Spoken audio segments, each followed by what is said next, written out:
दर्शक बंधु मुंडरे उंकुणी हेबा एक बहुत बड़ समस्या अटे।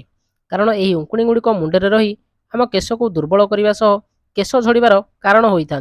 एमतीक यही उंकुणी मानक पई आमको लोकहसा पड़ता है। यह सह अनेक प्रकार समस्या देखा जाए।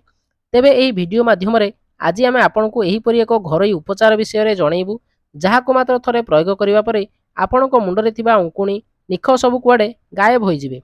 एथिपाई आवश्यक सामग्री हेउची गोटा पियाज, रसुण कोला, निम्बपत्र एवं कर्पूर। तेबे यही रेमेडीटी को प्रस्तुत करिवार प्रणाली आसंतु जानिबा। यही रेमेडीटी को प्रस्तुत करबा बहुत सहज अटे। प्रथमे पियाज को छोट छोट करी काटि नियंतु एवं ता सह रसुण कोला एवं निम्बपत्र को ग्राइंडिंग करि नियंतु। आ परे एहाकू एक कपड़ा रे छाणी नेई तार रस को एक पात्र को बाहर करि नियंतु एवं यही रसरे दुईटी कर्पूर नियंतु, जहाकू गुंड करी मिसई दियंतु। वर्तमान आमर रेमेडीटी प्रस्तुत हो सारी। आसंतु जानिबा एहाको व्यवहार किपरि करिवे। दर्शक बंधु एही रेमेडीटी को आपण जेउ भली भाबरे मुंडरे तेल लगांती सेहीपरि लगाई पारिबे।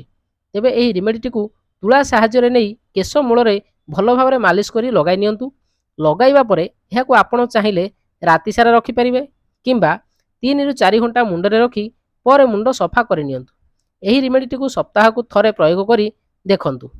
तेबे दर्शक बंधु एही रेमेडीटी को प्रस्तुत करी लगाइबा द्वारा मुंडरे थिबा समस्त उंकुणी निख सब शेष हो जिवे। आ केबे भी हेबो नाही। खाली उंकुणी नुहे, जदि आपनको केश झड़िबा समस्या थाए किंबा डैंड्रुफ हेउथाए बा रूपी हेउथाए, तेबे ताहा मध्य सबुदिन पई शेष हो जिवो।